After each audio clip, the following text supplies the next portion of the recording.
All right, ladies and gentlemen, welcome to the Ark episode 26. I'm really looking forward to bringing another interview to you guys for some of the election candidates that are running this election. Today, I've got for you a member of the Libertarian Party. He's running for the upper house as the lead Senate candidate for the Libertarians in Victoria.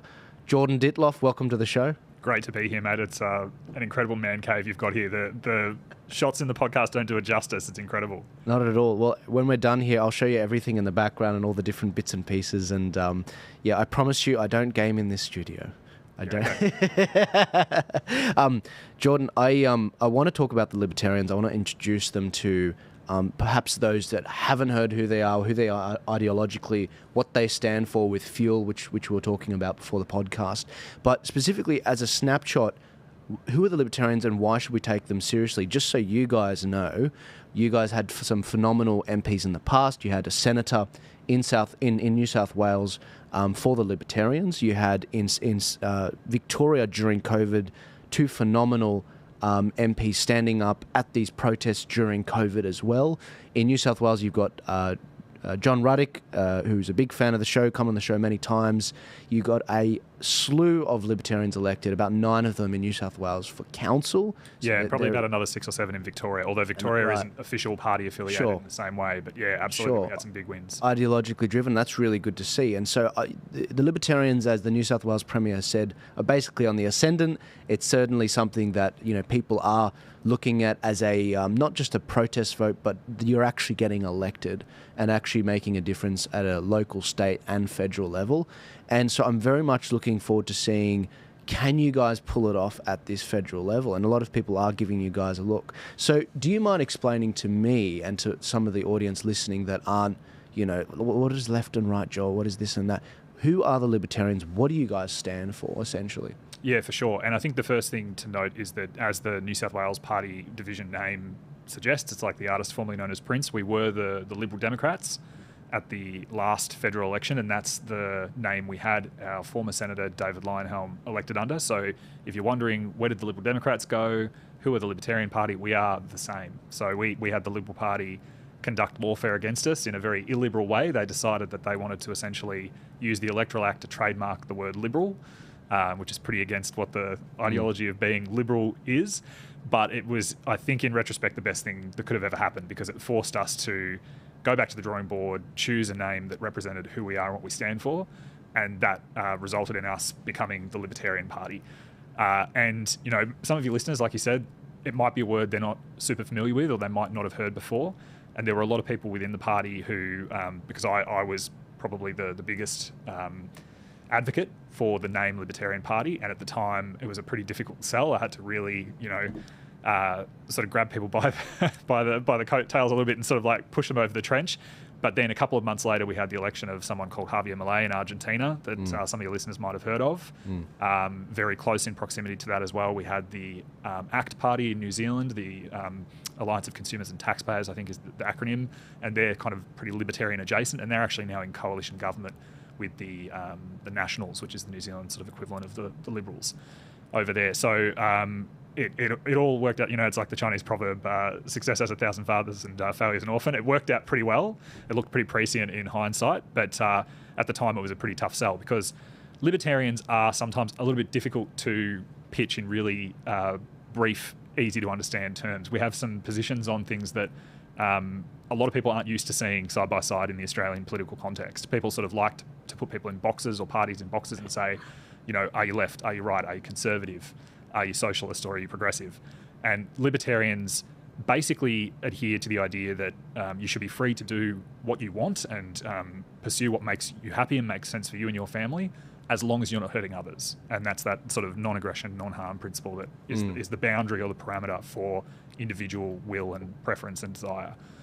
So Libertarians basically, as Javier Milei put it, believe in the unqualified respect for the life project of others, so long as they're not harming other people. Sure. And that's kind of the foundation of Western democracy and civilization in the end. That's what differentiates, I think, the Western tradition from other sort of civilizations and traditions in the world, which are a lot more collectivist and a lot more focused on either the family or the tribe or the ethnic group. The essence of the West is the essence of classical liberal or libertarian ideas, that we have a set of ideas and values and respect for the property rights, for the safety, for the ideas of dissenting minorities that transcends our skin colour or even our faith or where we come from. So I think libertarianism is a very powerful idea, and it's an idea that increasingly, I think, in Australian politics, its time has come. Yeah, no, absolutely, and I think electorally that's what we're seeing. I think a lot of people there is a big backlash against government entrenching themselves in our lives. I mean, in Sydney, for example, people, they don't need me to cover these stories. They see it every day on TikTok, on X. They see these stories of, seatbelt cameras, where they're going to start, having these cameras that tell you. I remember the great one in Sydney of the guy cooking his steak on the front dash. That was bloody awesome. Yeah, that was phenomenal. And what's really funny about that whole thing was it wasn't even real. The guy literally was just like, let me show you how to drive the media nuts. And the other one is the fatigue cameras. They're bringing in these. So I just came back from Washington, and I was telling some of these Uber drivers about some of the crap we've got going on in Australia. They thought we were crazy. Mind you, Washington, D.C. votes 80% Democrat. I mean, this is like, not even Canberra in Australia is that woke. And so if they're freaking out at our rules and our laws coming in, fatigue cameras, and fining people because you're too tired driving, I mean, it's ridiculous. How do you judge that? Yes. And I more think, importantly, why? Why do you why? judge that? Yeah, why? And so look, at a council level, a lot of people in the elections late last year in September and October did look to a libertarian decision. Add to that the fact that the Liberals couldn't organise, a route in a woodyard. They didn't know how to pre-select candidates, get their paperwork in it, and that's partly due to the factional battles that they're riddled with. So look, I think the Libertarians, what you guys have been doing is really good. I obviously have a lot of philosophical disagreements with you, and maybe in the future we'll get Dr. Stephen Shavura in to talk about, I know Dr. Stephen. He's a great guy. I met him at the Triple Conference TOFA held last year, and yeah, look, he and I have had some great conversations, and I'm sure we'll again. I think that you're right. We're in a world where, and I think COVID it wasn't where it started, but it was where it culminated in this kind of orgy of government overreach, where ultimately people looked to the government to absolve them from even the risk of death. So it took that idea of the government will do something, the government will save us, to its absolute logical end conclusion, where the government became this kind of deity cult, where we would look to the government to prevent even people who are at the very end of their life, 85, 90, older, with a few years left in their healthy lifespan, that we would put an entire nation and an entire series of state economies into the deep freeze to preserve life, to have zero fatalities from this illness that essentially had the worst impact on a very small group subset of society. So yeah, it was sort of like the government reached its apotheosis, if you will, like it sort of almost basically ascended to this status of arbiter of life and death in a way that, they're not going to forget that they had that power and that they can have that power under the right circumstances. Where do you think that comes from? I was talking to someone yesterday about this Australian psyche, and why is it like when something like COVID hits or the bushfires hit or whatever, it's almost as though the media are going to media, the politicians, they're going to politician. But why is it that it takes hold with Aussies, that, we go along with this thing? I mean, the latest thing is the whole anti-Semitism thing. We've seen this. I was watching a debate between Avi Yemeni and Senator Gerard Rennick yesterday. Yes. I watched the full 2 hours, and I was just watching this thing and thinking, you guys they were actually agreeing on most things. Yes. But it was really frustrating because it was like, yes, Avi, you can, and again, Avi's a friend. Yes, Avi, Sky News can cover these topics. Yes, they can cover them. But you don't have to have wall-to-wall coverage about anti-Semitism on every news commentator. There's one thing which is journalism, and there's another thing which is commentary. And just, there are other issues going on in this country. Not, Well, not only are there other issues, the constant fixation on a set of behaviours or a set of characteristics that might cause a set of behaviours is itself divisive. And it will come to a point, and I think it has already well and truly passed that point in Australia and certainly New South Wales and Victoria, where this constant obsession with the experiences of one subset of the community actually puts a spotlight on them in a way that harms them and makes them less safe. So, I said and it's a little bit of a spicy way to put it, but I said that the proposed social cohesion laws in Victoria that now have been shelved and may not see the light of day at all, which is great, and that owes a great debt of thanks to David Limbrick. He I don't think this is saying house secrets, but he had a very calculated behind the scenes campaign to turn the Greens off it. They were originally hounding the government to bring these laws in. He made the Greens realise that the first people that these laws were going to get used against were them. Yeah, the Palestine protests. Absolutely. And so the Greens, when it came time to vote, they were like, oh, we need these amendments to protect this specific use case. And the government's like, what are you talking about? That's what we want to use it for. Yeah. So, and the Liberals, with a new leader in Batten, have sort of held firm and seem to have maintained their newfound spine, which I'm very appreciative of. The Liberals are like a bit of it's like when you see an ex-partner that, is making a mess of themselves and you want them to have a better life. That's how I feel about the Libs. So it's good to see them doing better. But I said about those laws, had they come through, that it would have been like making a legislative Star of David for the Jewish community's arm that the Jewish community was calling for, and that is in a very real way against the interests of the Jewish community. And I think the AJA's position generally on those laws is the right one, where they recognise that the Jewish community of all communities should understand that empowering the government to make calls about what the rights and obligations of different parts of society is going to be might not be historically the best thing for the Jewish community. No, I totally agree. The AJA wrote a letter of support in our visa application for Candace Owens. They said, if you ban her, then it's going to make things worse for us. And it's going to prove the exact things that she might be leaning into. Yeah. And that's exactly what they did. And it's like, well done. Now you're actually making it not safer for Jewish people. Well, I mean, there's also, the NSN and organisations like that. Yeah. They're not silly. And the current leadership they've got is a pretty smart leadership, right? And that's obviously a dangerous thing when you disagree with their ideas and see the harm their ideas can cause. But if you calculate that the response of certain elements of the Jewish community and Jewish politicians, if you unfurl a sign at Parliament that says Jews hate freedom, and then the immediate call of the Jewish community after that is to imprison those people, like you're playing 4D chess when they're playing checkers. It's kind of embarrassing to watch them being outflanked and outsmarted in a way that is so avoidable. Like the best thing to do would be just to ignore them. And the mainstream media has an obligation and has, I think, some blame here as well, because they're putting cameras, high definition cameras, and subtitling. Joel Davis, why? You know what I mean? I think that there would have been less than 100 people who would have even known that protest took place. I didn't know. I do this every day, but your city, you didn't know. Well, that's right, and I think, I just think that it is this kind of boogeyman, isn't it? Well, it is. It's this boogeyman, but it's also the wages of sensationalism, legacy media desperately trying to maintain their turf and trying to generate interest. But at the end of the day, it works against the interests not only of the Jewish community, but of all Victorians, of whom the Jewish community are a subset. And that's my view as someone who's running for the Senate. I want people who are in the Jewish community to feel safe, to feel like they have their property rights respected. In the sense that I want all Victorians to feel that way. And so a rising tide lifts all ships, or a falling tide runs them on the rocks. You know what I mean? It's we're all in this together. And I think the focus on division and the kind of, as I say, almost really embarrassing falling over themselves to fund various projects or, museums and things like this. It's just this kind of typical politician response to a politician. When you're a hammer, everything's a nail. And they're trying to respond to what is fundamentally, as J.D. Vance said on Rogan's podcast, a cultural problem from a top-down legislative regulatory response, and it will always fail. And that's what libertarians recognise. It's not about getting a better government or making better laws.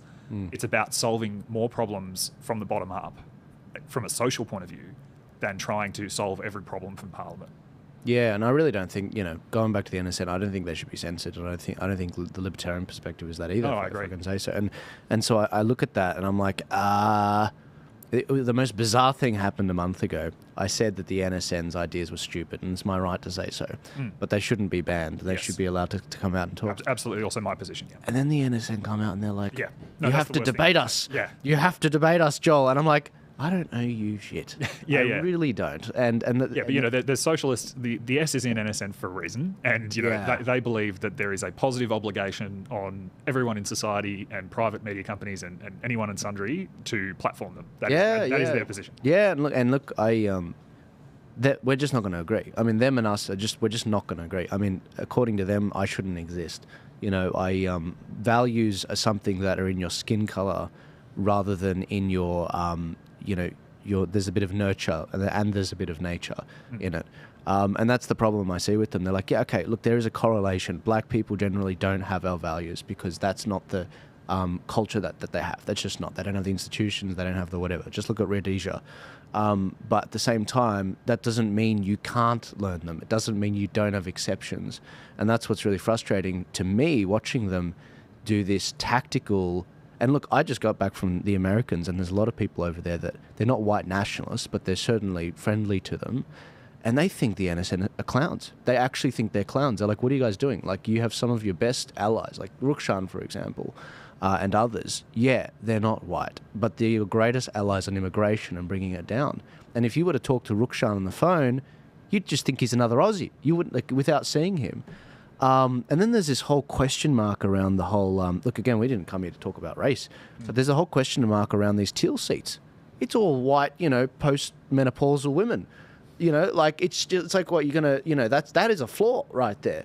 And that's a tactical, you know, question that's got to be posed to these guys. It's like, well, hang on a sec. Some of the whitest seats in inner city are the ones that these teals and these greens are getting elected. I mean, what's that about? They're not voting with their skin colour, according, you know, and so the whole thing it's just silly. And yeah, look, they are effective in getting the news headlines, but the challenge is these guys are accelerationists. Like, they want a race war. They want violence to break out because they think they'll win. Well, look, at the end of the day, one of the reasons I'm running, there was a specific event that motivated me to put my hand up. The NSN marched through the main street of Ballarat, where I live, on the anniversary of the Eureka Stockade, carrying a banner that said Australia for the white man, a megaphone, whatever. I didn't find out about it until after they'd been, and they put it up on social media, which was probably smart on their part. And they chose a time when unions and other people who might have interfered with what they were doing were in Melbourne for the anniversary. But to me, that was a real wake-up call that the only people we have at the moment in the political discourse who are acknowledging that there are problems are the Victorian Socialists and the National Socialist Network. Yeah. On the hard left, hard right, and there's the horseshoe theory, of course, where, you know, they're not too far apart when you actually break it down. But the fact that our mainstream politicians, and I include the Greens in that, so Labor, Liberal, the Greens, aren't acknowledging that there is a real problem with the status quo and that there needs to be change. Yeah. So if people are looking for answers to these problems, and the only people even acknowledging that the problems exist are these extreme groups, then it's natural for those groups to gain more appeal than they would have if there was a different political force acknowledging the problems, which I think libertarianism does. I agree with someone like Purple Pinger's Jordan Vanderlam. A lot of his criticisms around the conduct of certain landlords and real estate agents, and a lot of the problems in the domestic building industry generally, we agree. You know, I agree with his analysis of many of the problems. Yeah. It's just that his solutions are crazy, and it's like kill landlords are parasites, you know. Yeah. But if you cede the field of ideas to these people, you can't be surprised when these movements gain popularity. And I think it's incumbent on me, as someone who, as a libertarian, acknowledges these problems and has less insane, you know, solutions to them, to take the field and to try to give young people who don't really have a previous political affiliation. You know, Cosmara says that in the outer suburbs of Melbourne, about 45% of people under 35 have no political affiliation whatsoever. They are a blank slate politically. They don't see themselves represented in Australian politics at the moment. And those are the people that I want to find and represent. Yeah, you mentioned Limbrick before and his ability to work with the Greens. I mean, that is quite a pretty cool position to be in. I mean, the Libertarians have a unique ability to sort of work between the left and the right. We can outflank the left. Like we can actually, because the Greens sometimes have positions on, for example, free speech or whistleblowing or whatever, that seem like, oh yeah, they're pretty reasonable positions, but they hold them for reasons that are wildly ideologically inconsistent. And so we can outflank or pressure or press them and kind of almost shame them into either being silent or changing their position in a way that the Liberals can't or won't. Yeah. And I think, you know, if you look at and I know you had Malcolm on and he talked about his justification for abstention or whatever, but I think at least part of the reason that parties like One Nation sometimes struggle with the real grey areas of free speech is because the people that they usually disagree with and hate, the Greens, can sometimes be a source of a broken clock is right twice a day, where the Greens proposed amendments that were objectively good amendments that would have improved a bad law. And in that circumstance, you have to be able to look past who's proposing it, and also what the intention is. Yeah. And because if the Greens voted against the misinformation, disinformation bill in the Senate, as they did, because they think it doesn't go far enough, you still take the W. Yeah. You still take their ridiculous socialist vote. You know what I mean? Yeah, that's like, right. if it gets you the win, happy days. You're not going like, I'm not going to oppose this law because the Greens, who I hate, you know? Yeah. Again, Politics is the art of building a consensus. well, at the end of the day, the only question for a piece of legislation for a libertarian is, what is the effect of the legislation? Is it to diminish civil liberties or increase taxes? If the answer to either of those questions is yes, vote no. Yeah. And vote no even when it's a hopeless cause, because that's the most important time to vote no for the people that don't otherwise have a voice. Yeah, it's really funny. You know, the maneuverability of a libertarian to make those, to cross between the two different sides is really fascinating, because, you know, One Nation, they just can't do that because there's so much animosity. You guys are the racists. And again, I like Malcolm. I like, you know, Pauline. I think they're doing a great job, you know, and yeah, I think they should have turned up to that vote, at least voted no. Yeah. But at the same time, I can see how the Libertarians have a unique ability to go to whatever side and have those discussions, and people find them interesting. You know, I was with I was in John Roddick's office for a meeting. I just happened to be like a fly on the wall for a meeting he had with the head of the New South Wales Libs at the time, and he was asking them, well, you know, the Libs guy was really interested. He was like, well, what's your view on health and this and that? How does this concept work and that? And it's interesting because it is thinking out of the box, and I think that we need more of that. We do need more of thinking out of the box to get ourselves out of debt, out of everything we've got right now. And the Libertarians, at the end of the day, can more effectively be the Greens of the right, because we can actually pressure, and you saw this with the misinformation, disinformation laws and the age verification laws recently in the Senate. We were able to very effectively pressure the Liberals from the right, from their base, in a way that they don't really worry about with other parties. Like, in their mind, One Nation is not really eating into their vote. It's kind of like the old Labor right, you know, like there's a reason that Liberals' Senate representation hasn't really been fractured and gone down as much as the Labor Party has from the Greens, right? Do you know what I'm saying? Yeah. Whereas the Libertarian Party, we can actually like target the Liberals' base. We can attack them on the principles of Menzies, and we can say, what are you guys doing? And the Liberals historically have been able to rely on not having competition on a principled basis, so that when something happens like the age verification laws, which they know their base will hate, they can say, well, just suck it up and lay back and think of England, you know, what are you going to do? Like, who are you going to turn to? Whereas we were able to very effectively prosecute that, and we gained hundreds of new members. So I think it was about, in the end, the tally was something like, it was almost 200 members. Right. For our ex-Liberal membership. We targeted them in order to try to influence their position on that bill. Now, they didn't shift in the end, but I know for a fact, because I had people I still know from the Liberals reach out to me and tell me not to do it, I know that it made a difference, and it really sent a shot across their bow as like, you guys don't have a hall pass to do whatever you like on principle, and you will be punished if you stray from your principles. And that's without a seat at the table in Parliament. So if we can win, you know, one or more Senate seats at this federal election, I think that will be a very outsized influence, because the Liberals will know that we will very successfully and aggressively prosecute their failures. Yeah, well, let's talk about that, one senator per state, because you know, the combined freedom vote in the country is roughly 15% in every state.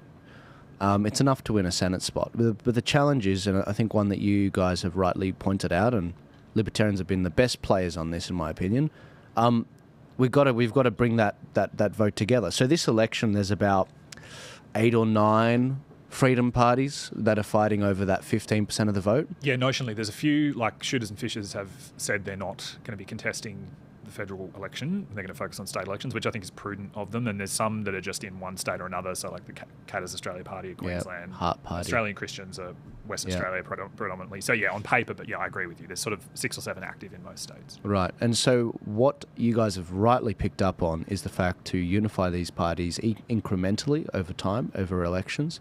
And so you announced that you're doing a preference deal with Gerard Rennick in Queensland and Victoria. You guys are giving him a 2 for 2. That's correct. And in New South Wales, what's the situation there? Yeah, so I think with New South Wales, before I explain what we're doing this time, I'll quickly go back to following the 2022 election. So Bob Day and I, Bob Day being the former Family First Senator, in South Australia, we basically came up with a plan that would have seen across all the states over 2 election cycles 12 freedom-friendly senators essentially be elected. And that's using the strategy you talked about, where you have a true Senate coalition ticket in each state. The parties that are constituent participant parties in the alliance or coalition, whatever you want to call it, essentially agree between themselves how the states are divided. And, you know, in our plan at the time, that was through a process of negotiation between the parties and their executives or whatever. John Ruddock has since proposed an alternative possibility to that, which is that there's a sort of a grand Senate primary of some kind, that it's a more democratic member-based vote now. You know, whether or not that is how it begins to do the proof of concept or not, you know, we can't say. That's something we're going to have to look at after this election. But the idea that essentially, instead of trying to crash through everywhere separately, each of these parties agree to essentially concentrate almost like a battering ram to get in to the Senate and overcome the exhaustion of preferences that happens now the GVT has been abolished. So in New South Wales this time, in 2025, what we've been able to agree is that in New South Wales we will have a genuine coalition ticket. So in the same way that the Liberals and the Nationals in the Senate occupy one line, if you vote above the line, you're electing Liberal and National candidates in order of their preference on the ballot. And you will have the same opportunity here with our Australia First Alliance. So you will have Libertarian 1, Heart 2 and People's First 3, with candidates for each party appearing below the line with their own party name next to it. And the coalition name, whatever they call it, it might be just a combination of the party names to make sure that voters who might not be aware of what's going on recognise that that is their home for their vote. And essentially that will pool the total vote for each of those parties into the Senate, which both increases the chances of getting the 4% funding threshold, but also importantly increases the chances of that coalition ticket being last to exhaust and get that Senate seat. Yeah, it's great. Look, it's great. It's really good to see, and I think that, you know, Michael O'Neill being a team player and Gerard Rennick's candidate as well is really good for New South Wales, and it gives Craig Kelly the best chance of getting that vote up, because at the end of the day he will vote the same way as the other two on the ticket, presumably at pretty much 99% of bills. Yeah, and especially at a federal level. This is the thing that, you know, I know people like Lyle Shelton, for example, struggle with a lot of the Libertarian social policies or policies on drug and criminal reform and all these kinds of things, but those are not really federal issues. And at a federal level, we've got an opposition to the globalist agenda. We've got a more Australia First sort of focus to foreign policy and foreign aid. We've got, you know, lower taxes, smaller government, free speech. All of these things are sort of a broad, I guess, Venn diagram overlap that many of the minor right and sort of freedom family of parties in Australia share. So even though once elected, each constituent person within this kind of coalition arrangement at the election would be still a representative of their own party, it sets the scene for what I think is the next step, which is to have this kind of, I've kind of called it the Rebel Alliance Caucus, where you would have almost like an informal, and this happens anyway, right? Like Gerard Rennick and Ralph Babbitt, and with the exception perhaps of the hate speech laws, Malcolm Roberts, like they work together. They will help each other call divisions. They will help each other bring, you know, production of documents, notices, and all this kind of thing together. So it happens anyway. Canavan Antage kind of often will cooperate in things like this as well. But I think taking it to that next level and being proactive, because at the moment, you know, and you know, you've been over to the US, like we're playing defense here in Australia. We're reacting, right? We're just trying to dodge or slow down the boulders, Indiana Jones style, as the major parties roll them down the hill one after the other, knowing that eventually they'll get through. So, you know, the misinformation, disinformation bill, they had 2 cracks at that. The second time it failed, but then one football went through the goalkeeper, which was the age verification laws, because it was just all such rapid fire at the same time. They know that they will sort of overwhelm us. We didn't have the numbers. No, we didn't. But also, by the time they bring it to Parliament, it's often too late. Because it's either the fix is in that they've agreed between each other, and pretty much not as much opportunity to put pressure on parties like the Liberals that might, with more time, have folded. But yeah, essentially, I think that the Senate has the opportunity as a house of review, as a house that can propose legislation for the minor parties and the sort of freedom-friendly or centre-right crossbench, whatever you want to call it. And even though I say that, you've got senators like Payman and senators like Tammy Terrell, yeah. You know, who actually have been voting quite sensibly and have been cooperating in holding the government to account. And that's how it should be. Yeah. Because the Senate should be a house of review. It's the state's house, and it's a way of keeping governments of either stripe or the major parties to account traditionally. And I think it should be resuming that role a lot more. And that's what I'd love to lead. And I think that one of the reasons I've been so invested in this process, it's easy for people to say, well, look, maybe the Libertarians as a party that doesn't yet have representation has more of a vested interest in this kind of cooperation because we haven't crashed through to get one or two senators up under the current system without cooperation. And that's a fair comment. But it's also true to say that I think Libertarians have the ability to thread that needle, like you said, to actually bring together people who might otherwise struggle to cooperate. Yeah. No, I've been sort of scratching my head looking at the Senate for a little while now. One of my big concerns with the Senate makeup, if we can bring this graphic up, is every state, for those of you guys listening with the Senate, we have 76 seats for the Senate. It's half of what the lower house is. And the way that we have it is we have 12 senators per state and then 2 senators per territory. I think Ram is just saying yes, to just make sure the mic's closer. Yes. So he all that he wants is he wants your voice to sound like chocolate. That's why he's telling you this. Got to lull your listeners to sleep. That's right. I do have that radio voice. That's beautiful. It's beautiful. No one beats Damien Couturier though. No, that's true. So looking at the states, I was just saying that every state in Australia has 12 seats and every territory has 2 seats. Now, every time we have an election, usually it's half of the senators for the states that go up. And now, one of my big concerns is typically what happens in a state like New South Wales is you get 2 Labor and a Greens, and you get two Liberal National, and maybe a right-wing one, maybe. But it's still 50% right, 50% left. The big problem I see is even if the Freedom Parties get that 6th Senate spot on the right off the Libs, even if they get that still keeps it 50-50 left and right. The real problem we've got is the ACT. And I'm not saying that we should be running it in the ACT. In fact, we shouldn't be. The real problem is the Libs aren't able to kick Pocock out. So he's still got that balance of power in the ACT. And then to make matters worse, you've got in Tasmania, you've got obviously the Tammy Tyrrell running on Jackie Lambie's seat. I think Jackie Lambie's up for grabs again this time. Yes. That's a left-leaning by 2 senators. And that's the real challenge I see in Australia right now, when quite often these minor parties, with respect, tend to, and obviously, One Nation and the UAP are probably the chief people that do this. We have these Queensland-centric campaigns for the Senate, but there's no discussion about what balance of power can we get from some lower house seats that are really winnable. And like in New South Wales, for example, looking at McMahon, looking at the Hunter, looking at Whitlam, there are some winnable seats in the lower house that we really ought to be looking at I think it's going to be a hung parliament in the lower house. And I really think that that's where we really ought to be looking and focusing some energies.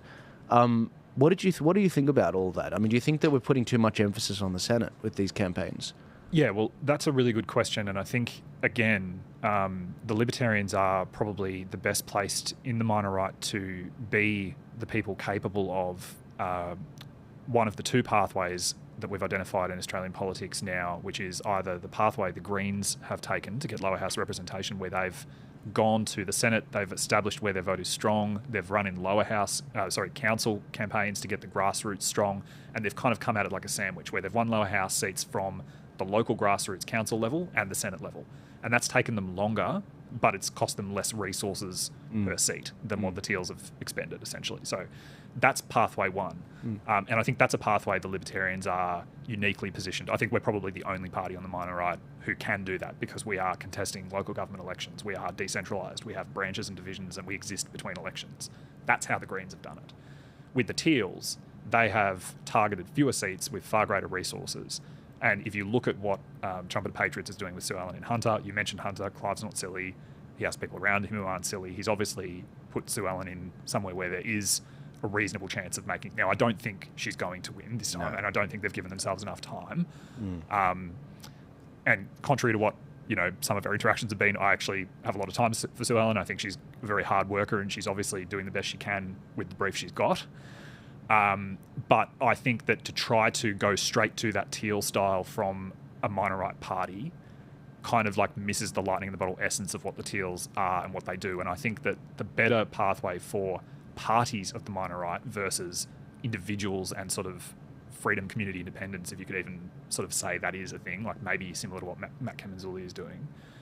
I think that the better roadmap towards lower house balance of power, which could be as few as 2 or 3 seats. You know, we've seen Oakeshott, Windsor, all those sort of people in the past. If that had been done by people with a conscience and really determined to hold the government to account instead of like, holy shit, this is the grift of a lifetime, which is essentially what happened, then, you know, it would be incredible, the power that could be wielded. But I think that it has to be walking and chewing gum at the same time. And I think it is that outcome of minor right representation and then control in the lower house is probably 2 cycles away, I would say. Because if you look at America, where you've just come from, if you look at the UK, they're that 10 to 15 year time horizon ahead of us. And even though we can see it so clearly, like we can touch it, you can go over there and experience it, but you can't rush the trend. You can't fast forward when it will come to us. Yeah. And it's not guaranteed that it's going to come to us, even though it almost inevitably does. If we don't start getting ahead of that wave and start paddling and putting in the work, and this is the issue I have with Clive and the way he's chosen to participate. You know, I don't believe I'm entitled to anything from Clive. I don't believe that he owes me or any other minor party anything. But the way he chooses to engage with politics comes at the cost of the grassroots movement and momentum that had to exist for Trump in his first presidential run, and he built it on even more since. And for Nigel Farage reform in the UK, the same thing. It's a grassroots, branch-based, real, genuine community movement that exists and builds between elections. Yeah. We cannot shortcut that critical development of the grassroots. Right. And I think that's the crucial key to getting to that place that you identified. Well, it's good. Look, it's good to see that there's that incremental goodwill that, you know, between elections, you guys are trying to foster that collaboration and coalition tickets. That's good to see, and we'll see how that goes. So John Ruddick mentioned that he wants to do a primary style vote potentially in the future, where we would have, I'd imagine, a national conference or a conference for each state, and basically members would show up from these various parties and vote for the candidate they want. Now, the real question is, how do you stop that from being stacked, and how is it fair? Yes, that's right. That was the one that I didn't really see people asking.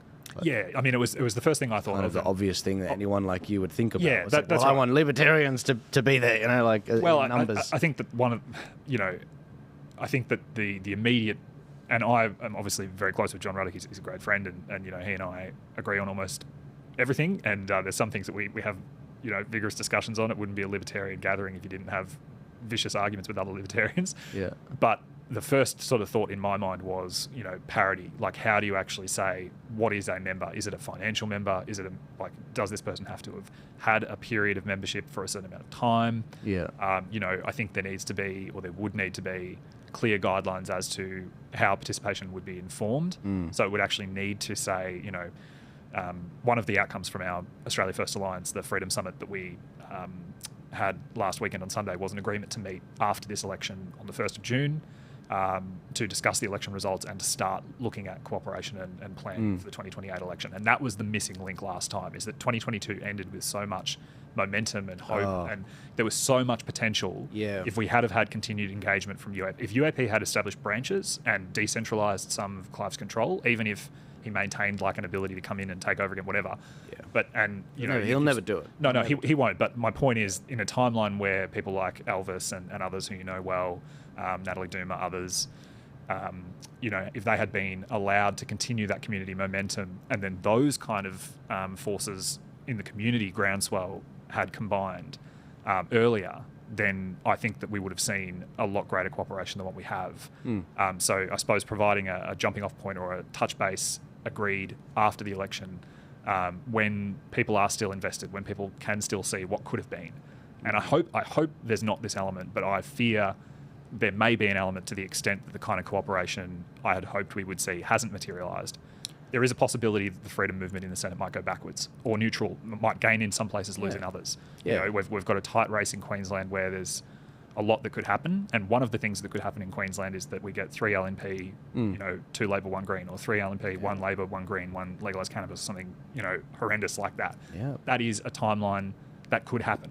Yeah.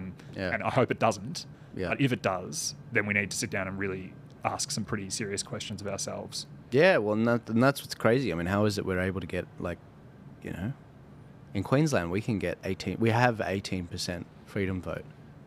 18% combined freedom vote. I mean, that's nuts. And the idea that we may not get Malcolm up or Gerard Rennick up, there's a version of this where the vote is so split that we get outpaced by the legalised cannabis.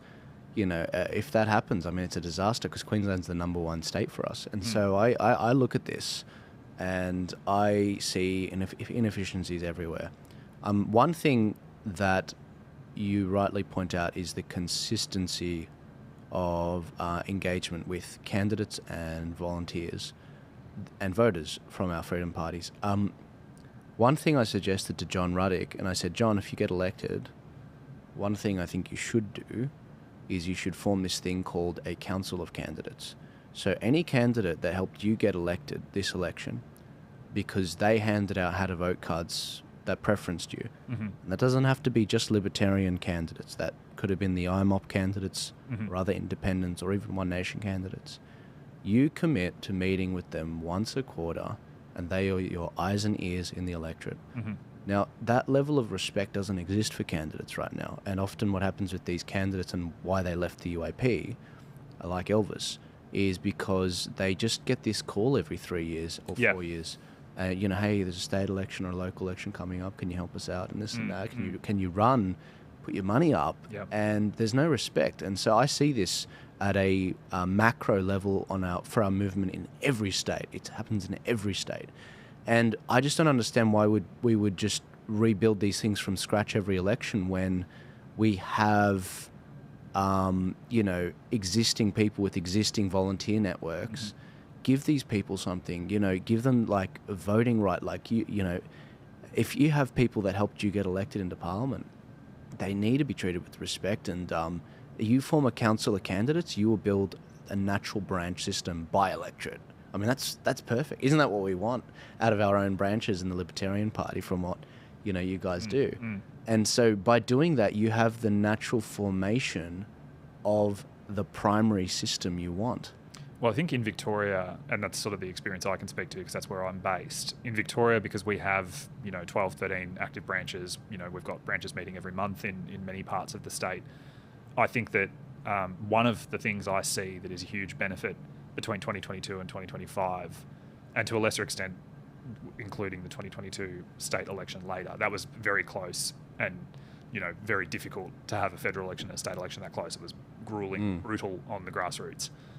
One of the benefits I see now is that we're sitting here now on a Friday. I think it's pretty likely that Albanese goes to the Governor-General on Sunday and dissolves Parliament on Monday. That's my read. Depending on if the storm's really bad, that might not happen. He might give me some extra time. Yeah. But this time last federal election, about 40 or 50% of the Libertarian candidates who ran at the 2022 election weren't even members of the party. So in terms of the experience, in terms of the momentum, the planning, we are leagues ahead as a party, and certainly in the Victorian context. And I know New South Wales is, they had council elections and other things that meant they're getting started on their federal campaign later. But in Victoria, I've been running on the grassroots level, a hard grassroots retail campaign for 10 months. I got endorsed late April, and I've been going hard. And the momentum and time in candidacy, the benefits that gains. We've got candidates who, some of them are only 22, 23, they're quite young, but they're running for their third election where they've ran at a federal election, a state election, some of them even at council level, whether they got elected or not. And now they've got that political veterancy and experience, and we've kept that and retained that in between elections. So I think that's the essence of what you're talking about, and we'll see what results or how that bears on the result. Yeah, I'm saying formalise it. But I agree. But I think the green shoots of that are there, and I think the proof will be in the pudding, I suspect. Yeah, I mean, I stress the point because it's critical. I think this is critical. The importance of having candidates come meet with you once every 3 months in a town hall style meeting, and having an open panel with, imagine John Ruddick did this right now. And again, there's nothing stopping him doing this. He knows who supported him. Having John Ruddick and Mark Latham and a couple of the other crossbenchers, even the shooters with him on the panel, all sitting, and they've got all these candidates, people that put blood, sweat and tears. You've got 100 of them that help get them elected, and one campaign manager with them. And like the power, when you need to get a petition out, it's like, no worries, this is our natural mechanism. When you've got, obviously an election coming up and you need to get volunteers or find another candidate, they may not be the person, but they will know a person to run in their stead if they're burnt out. And that keeps our wins rather than having to at the moment, it's almost tidal. Like, tide comes in, tide comes out. You leave, you can see the effect of the tide, but it has to come in and come out again at the moment. So I agree with you. And I think that what I really want to do, if I'm elected to the Senate, if I'm successful, I want to develop a beachhead, not just in the Senate, but in the movement. You know what I mean? Like, I want to make sure that we're not an army of one, that we're not just trying to hold what we've gained. That we're like, sometimes it's easier to win the battle than rule the peace, right? And I think the minor right or freedom parties, whatever you want to call it, sometimes are better at the scrappiness and the adrenaline and the battle, and then the administration, the boring stuff, the unsexy stuff. That can often be harder, and that's not just politics. That's true of life and people in business or in any field. I've found it's difficult sometimes to steel yourself to the mundane, to the rebuilding and to the planning as well. Yeah, because that's my fear. My fear is what's happening is we've got this approach for the Senate, and it's great. We're getting our leadership elected. We're getting our Paulines and Malcolms and Ralph Babbitt's and presumably yourself and Craig want to get up as well. Yes. But then it's like, okay, that was the end goal. It's like, no. That's when the work begins. Yeah, that's how I see it. That's when the movement begins, and that's where, because this is a top-down problem. Australia is starved for leadership, and unfortunately, little old Joel on a podcast is not going to cut it. You need the legitimacy of an office to be like, this is who I am, this is who we are, this is how we're organising, just like Nigel Farage, who has the legitimacy of holding a seat in Parliament. He wouldn't be able to really do that as much if he wasn't a member right now. And I've said it before, like, what I want to do is I want to get elected and I don't want to pull the rope ladder up behind me, because that's the most human thing to do, is to go, okay, well, I've managed to survive. I'm one of the 1,000 turtles that got hatched, and I've made it to the water, and now I'm an adult turtle. You know what I mean? Yeah, 250K. And F all these eggs that are like, waiting at the beach. Like, literally, yeah. So I think that, sometimes I find with One Nation, for example, their answer to every problem is vote One Nation. And it's like, okay, I get that. I understand that's your position. That's obviously a natural, understandable position. But what about, what else? Like, until you can do it on your own, and that may or may not ever happen. But in the meantime, it can't just be that that's the only goal. It has to be like, what are we achieving? What are we getting done? Like, what are we, you've seen, just using that as an example, you've seen that the major parties actually have appetites to make changes in some of these policy areas that actually are quite similar to their policy positions. So if that is true, why hasn't that been fleshed out through a term, or even, you know what I mean? There's no branches. Look, I've said this to Malcolm. I said this to him and his staffers. I'm very frank with them. I say, guys, people are going to look back at your party and they're going to be like, what could have been with these parties? Like, if you guys built branches, it's your number one thing that's holding you back from actually becoming the government one day, or even becoming the balance of power properly one day in the lower house and the upper house. And every day you don't do that, someone in the future will, and everyone will be wondering, why didn't One Nation do it sooner? It may already be happening. Literally. And so, look, Pauline's going to run again. She'll run again in 2028. She'll get her seat. Then she'll resign. She'll probably hand it to Ashby or something. And there's nothing wrong with that. But that's probably what they'll do. And no one will remember what they did, because there will be someone else that comes along later and actually does what they were meant to be doing. They've been too comfortable enjoying this 5% party for years, and just enough to get them a Senate spot in Queensland every 3 years. And that's not going to save the country. We're just up against forces that are too well organised. They're throwing $1 million at us at the right seats, with a proper grassroots campaign. I mean, that's, the One Nation strategy of, she'll be right, 2 senators, is not going to do it. It's got a shelf life. And I want to stress as well that I'm not, trying to put a stick in their bike wheel or being critical, from the armchair. I hope that if the Libertarian candidates in Queensland don't get elected, that someone like Roberts gets re-elected, or even that, if there are 2 seats in play, that both do. Sure. But I hope that if I'm elected and I do find myself working with a senator like Malcolm Roberts, I imagine we would have much in common and be able to achieve much good. But the thing that I would be doing, certainly that I don't see happening now, is that almost, this is going to sound like a strange thing to say, but I think, and it might be because of my young liberal background, the minor right crossbench needs a whip. They need somebody who is going to be the person that keeps everyone up to date on what's coming up. Because I think one of the problems with the hate speech, and again, I don't think Malcolm and Pauline are going to acknowledge this, but one of the problems with the hate speech laws is just limited resourcing. There's so much stuff coming through. Yeah. It's impossible to expect even 1 or 2 senators with the limited resources they've got to be totally across every legislation that comes through. And sometimes they're going to rely on what the coalition says it is, and sometimes they're going to rely on what their brief reading of it says that it is. You will eventually miss something, right? Yeah, I think that too. Malcolm sat here and he gave his explanation. Yeah, I watched it, yeah. And it took forever to say it. And I was just thinking, I don't think that's what happened. I never thought that's what happened. I think you guys were so busy with announcing your other policy agendas. You were busy at that press conference. You were launching other things. You knew the vote had literally 41 seats, so you know it wasn't going to get up. And I've seen it before. And I think that's okay. And I think people actually would... Me too. I think people would go, you know what, I get it. And I think even in the moment, there were people that were saying that, is this what's happened? And it's sort of literally. It's just the inability to kind of accept that something's gone wrong. Or And what's no one's mentioned... This is just the time that the punters have realised that they didn't show up. The amount of times that I've seen votes where Malcolm shows up but Pauline doesn't, or Pauline shows up and Malcolm doesn't, it happens all the time. But it doesn't mean that, it doesn't mean that they endorsed what was up. The other one endorsed it. It's that they just couldn't make it. Yeah. And they knew it was a failed vote. It wasn't close. Yeah, that's right. They've never missed a close vote. They've never missed a close vote. And that's what annoyed me about this whole thing. It was that there was, and I think people are smart, the voters are smart in the freedom movement. They do see this.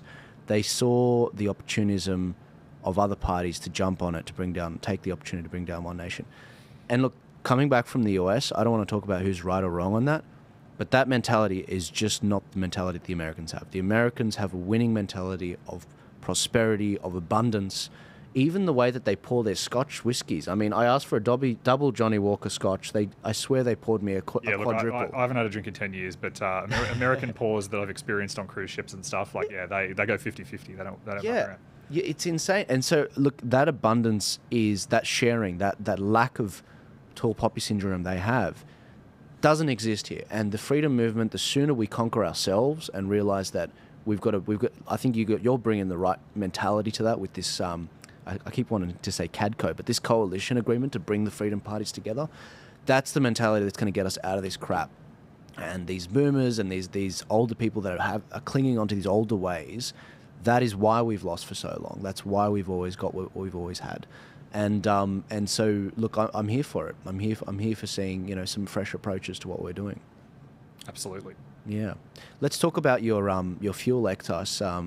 You've been criticising the fuel excise, and yes. You came out and did this huge stunt in a Victorian fuel pump, an APCO, and basically, what did you do? You covered the cost of people, or what? So basically, we had a lot of people on Instagram when we posted that photo that's up on the screen now on Instagram. They said, "Oh, that's doctored or digitally edited. That didn't happen." Yeah. But I can guarantee you, we had cars lining up for about 10 minutes, 15 minutes before the hour. So what happened was we, from about I think 10 o'clock to 11 o'clock, we basically announced there was a bit announced the night before, and then the specifics were announced the morning of, that we were going to cover the fuel excise for an hour. And so basically, at this particular APCO, Cranbourne West, before the fuel excise came in, before the fuel excise came off, it was about $1.65. So the fuel excise, whatever the dollar per litre you're paying, about a third of that is excise. Right. But it's actually also, the GST is paid on top of the excise. Right. So you're actually getting slugged double tax. Insane. So you're paying the excise and then you're paying the GST. It is insane. Wow. And excise is just insidious that way. It's terrible. It's basically a totally regressive tax. It's like people go, oh, tax on consumption is better. It's like not when you're targeting things that are overwhelmingly paid by the less well-off and the lowest socioeconomics. Like, you're not targeting the Greens voters in the inner city that are working from home. And you're targeting tradies, right? You're targeting tradies. You're targeting battlers. You're targeting people who don't really have the money to afford the excise, but they disproportionately bear the weight of it. But yeah, basically with the excise removed, the dollar cost of unleaded petrol per litre happened to work out to 99 cents. That was amazing visual. So we covered the cost of excise for the hour. We had cars lining up for 10, 15 minutes before the hour started. We managed to get on Morning Sunrise and Channel 7, 8, 9 News in the evening. It was awesome. It's excellent. Yeah. Yeah, and the cost of that fuel excise for the hour was $5,800. So it was real, I suppose, guerrilla marketing, scrappy campaigning. But those are the kind of things that I think we've got some more stuff in the next couple of weeks once the election proper starts that I don't want to spoil. But and I hear someone copied that stunt as well from the other parties. Look, yeah, I mean, it's sort of not as compelling when you say, oh, fuel's going to be 29 cents less or whatever it is. It seems pretty sort of like random. Where you're like, I've just picked something that I think we can sort of sell. I don't know. Yeah, like for us, you know, fuel excise raises about 11 billion a year in tax. The total cost of roads funding is about 6 billion or so. So it's not like, you know, oh, well, they're just using it on the roads. And we had a few people, this was great. It's always awesome to hear people like just say things the Libertarian Party are arguing. We had punters to the cameras on this hour basically go, well, you wouldn't mind paying the fuel excise if the roads were good, but have you seen the roads around here? They're terrible. And I'm like, yes. I'm just in the background going, this is manna from heaven. Literally. And we even had people for that hour, they're like, oh, can we fill up the jerry cans? We're like, go for it. We're like, mate, if you've thought ahead enough to bring jerry cans, I'm going to pay it, you know. That's so we had this guy bring out like the jerry can out of the back and fill up. It was awesome. And amazing. Yeah, I don't know if any political campaigns ever gotten like the sort of rock star welcome that people had, because we had, this was just before Christmas as well. It was on the 18th of December. So there were a lot of people obviously under a lot of cost of living pressure. And we had some people who were saying to us, look, you know, we've got a car that we haven't driven for, you know, a couple of weeks or a month because we can't afford to pay rent and pay for groceries and fill up the petrol. It's amazing.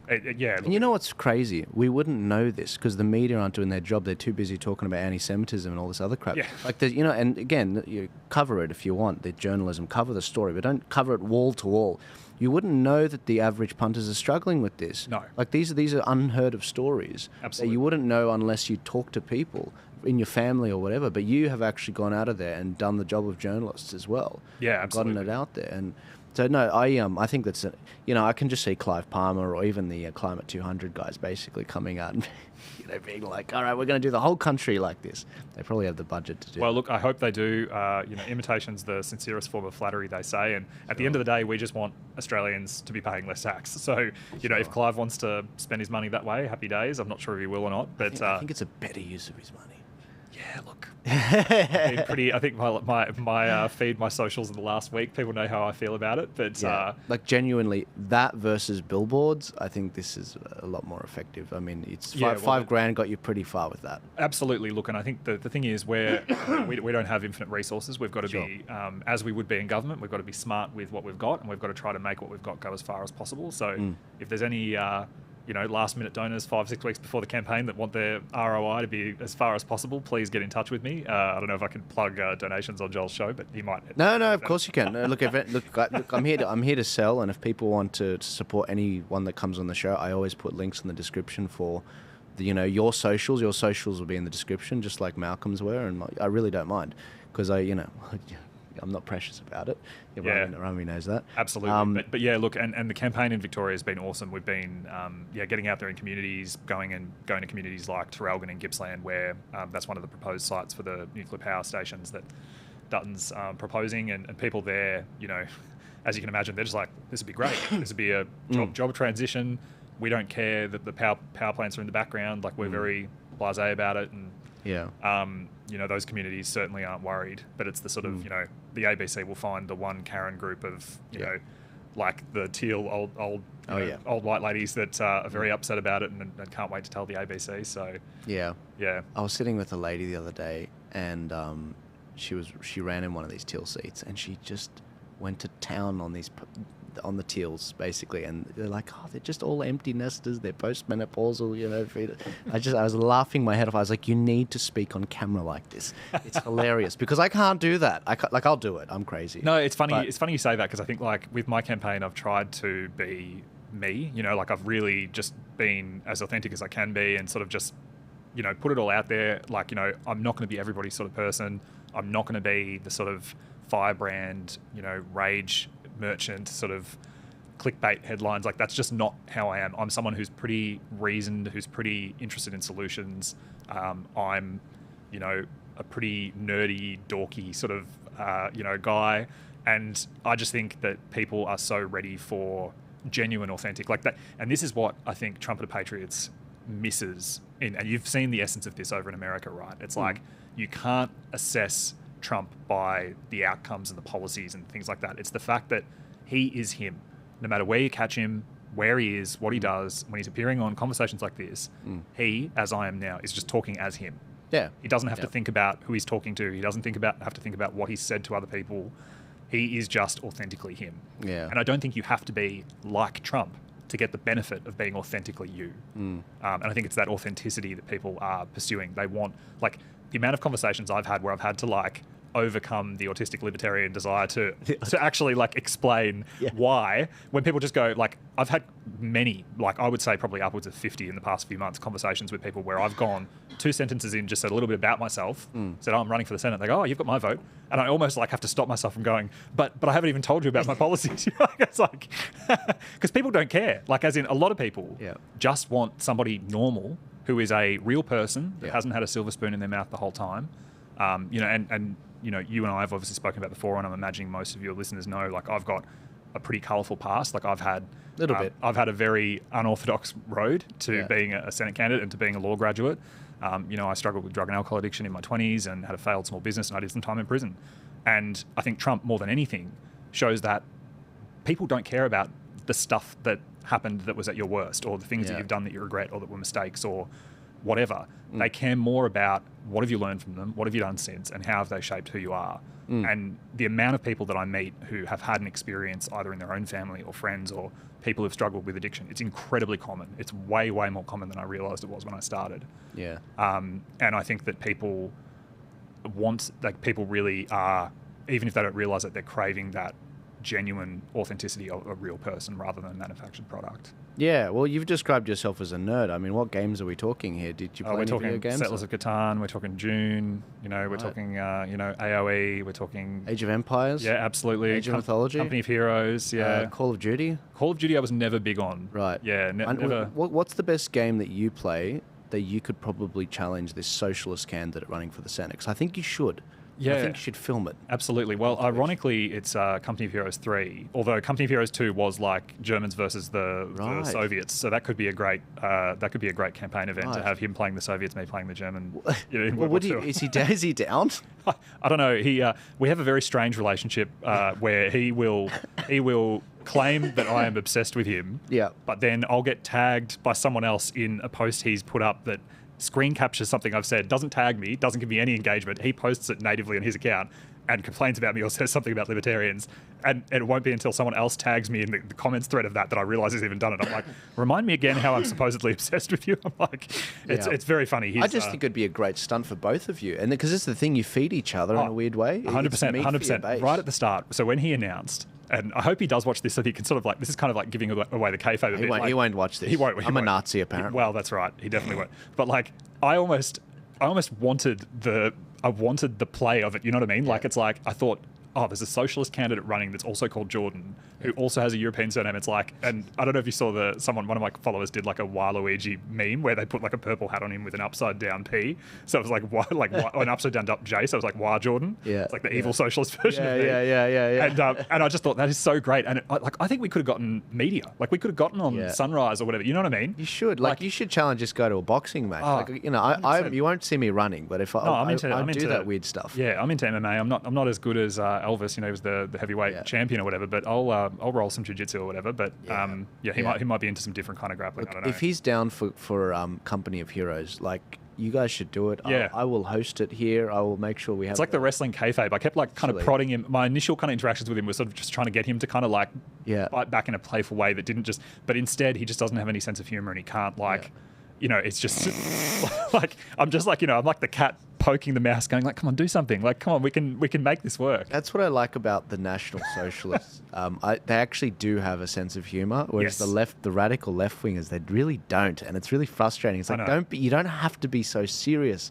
You know, if you laugh about things, people actually like your crappy ideas. So the more. Mulgrave by-election in Victoria, the state election, there was, it might have been Dunkley. Anyway, it was one of them, and this Socialist Alliance volunteer, she was wearing all black. It was like a absolutely boiling hot day. It would have been like 35, 40 degrees, which in Victoria is like, everyone's dead. And she's standing there in the sun, no shade, like no hats, nothing, black shirt on. And I've literally just said to her, as a human to a human, I'm like, "Oh, you must be really hot in that shirt." And she's gone to me like, "Don't pretend you care about people, sir." And then like turned away from me. I'm like, I was like, okay, well, fuck you. Devoid of reality. 100%. Like, but it was like to engage with me or like actually take my concern for her on a human level in as genuine would have been to just completely undermine her whole worldview in such a way as that she just had to like. She had to like reject the intrusion into her world. It was just such a bizarre experience. Wow. You know, Victoria's such a strange place because we don't have that in New South Wales. It's like Monty Python. It is a silly place. It's bizarre, like because we don't. So we don't really have white nationalists in any big sense in New South Wales, and we don't really have any big, sort of social. Like in your elections down there, when I look at these how to vote cards from the team, I'm like, okay, you've got Greens hold this seat.